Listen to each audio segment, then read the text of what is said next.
Baik, Assalamualaikum warahmatullahi wabarakatuh.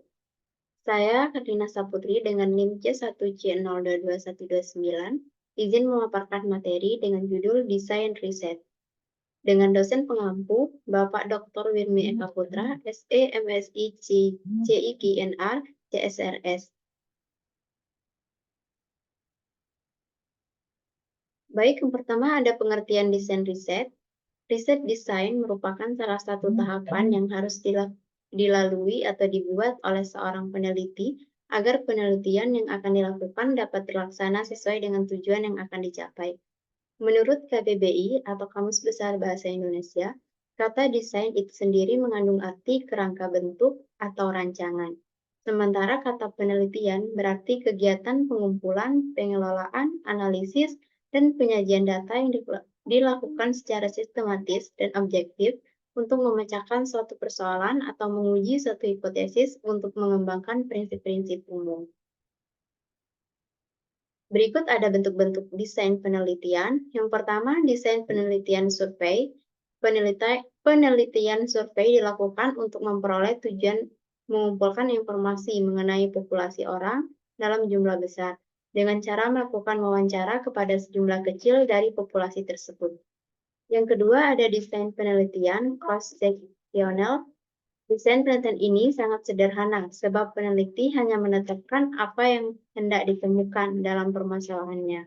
Identifikasi populasi, memilih sampel, dan melakukan kontak dengan para responden guna memperoleh informasi yang diperlukan dalam waktu tertentu. Yang ketiga, ada desain penelitian sebelum dan sesudah. Dalam desain penelitian ini dapat digambarkan sebagai pengumpulan data atas adanya suatu set dari penelitian cross-seksional terhadap populasi yang sama guna memperoleh jawaban atas adanya perubahan fenomena yang terjadi di antara dua titik waktu. Yang keempat, ada desain penelitian longitudinal. Apabila dalam desain penelitian sebelum dan sesudah itu tidak dapat menjelaskan pola perubahan yang terjadi, maka desain penelitian longitudinal ini dapat digunakan untuk menentukan pola perubahan tersebut, terutama yang berkaitan dengan waktu. Yang kelima ada desain penelitian retrospektif. Dalam desain penelitian ini akan cenderung mengamati atau menyelidiki suatu fenomena, masalah, atau isu yang terjadi pada masa lampau. Yang keenam, ada desain penelitian prospektif. Desain penelitian ini lebih condong pada penelitian atas kejadian satu fenomena, situasi, masalah, perilaku, atau dampak akan fenomena pada masa yang akan datang. Yang ketujuh, ada desain penelitian campuran. Campuran dalam desain penelitian ini adalah gabungan antara retrospektif dan prospektif yang fokus pada kajian pola suatu fenomena di masa lampau dan mengamatinya untuk masa depan. Berikut ada karakteristik desain. Yang pertama, netralitas hasil penelitian dalam penelitian harus bebas dari bias dan netral. Pahami pendapat tentang skor evaluasi akhir dan kesimpulan dari banyak individu, dan pertimbangkan mereka yang setuju dengan hasil yang diperoleh. Yang kedua, ada keandalan. Dengan penelitian yang dilakukan secara teratur, peneliti yang mengharapkan hasil yang sama setiap saat. Yang ketiga ada validitas, ada beberapa alat ukur yang tersedia. Yang keempat ada generalisasi, hasil desain Anda harus berlaku untuk populasi dan bukan hanya sampel terbatas. Berikut ada fungsi desain penelitian. Yang pertama, menguji hipotesis penelitian. Dalam hal ini, desain penelitian lebih mengarah pada teknik analisis statistik yang tepat untuk menguji hipotesis sekaligus menjawab masalah yang dibahas dalam penelitian tersebut. Yang kedua, mengontrol VS atau variabel sekunder. Desain penelitian nantinya akan mengarahkan tentang bagaimana cara meminimalisir variabel-variabel di luar variabel sekunder.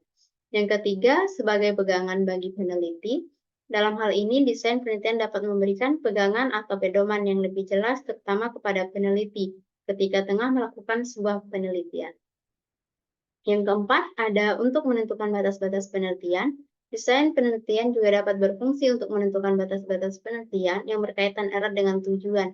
Apabila tujuan tidak dirumuskan secara jelas, maka penelitian juga seakan-akan tidak tidak ada ujung pangkalnya. Yang kelima, sebagai gambaran akan kesulitan yang mungkin dihadapi. Desain penelitian juga dapat berfungsi untuk memberikan gambaran akan kesulitan apa yang mungkin dihadapi oleh peneliti. Melalui desain penelitian ini, nantinya peneliti dapat memikirkan cara-cara mengatasi pada kesulitan atau masalah yang sekiranya akan dihadapi. Berikut ada jenis-jenis desain penelitian. Yang pertama, penelitian deskriptif. Dalam desain deskriptif, seorang peneliti hanya tertarik untuk menggambarkan situasi atau kasus di bawah studi penelitian mereka. Ini adalah metode desain berbasis teori yang dibuat dengan mengumpulkan, menganalisis, dan menyajikan data yang dikumpulkan. Kedua, ada penelitian eksperimental. Penelitian eksperimental menetapkan hubungan antara sebab dan akibat dari suatu situasi. Ini adalah desain kausal di mana orang mengamati dampak yang disebabkan oleh variabel independen terhadap variabel dependen. Yang ketiga ada penelitian korelasional. Penelitian korelasional adalah teknik penelitian non-eksperimental yang membantu peneliti membangun hubungan antara dua variabel yang berhubungan erat. Jenis penelitian ini membutuhkan dua kelompok yang berbeda. Yang keempat ada penelitian diagnostik. Dalam desain diagnostik, peneliti mencari untuk mengevaluasi penyebab yang mendasari topik atau fenomena tertentu. Yang kelima ada explanatory design. Explanatory design merupakan ide dan pemikiran peneliti tentang suatu subjek untuk mengeksplorasi lebih jauh teori mereka. Sekian dari saya. Terima kasih. Wassalamualaikum warahmatullahi wabarakatuh. Iya.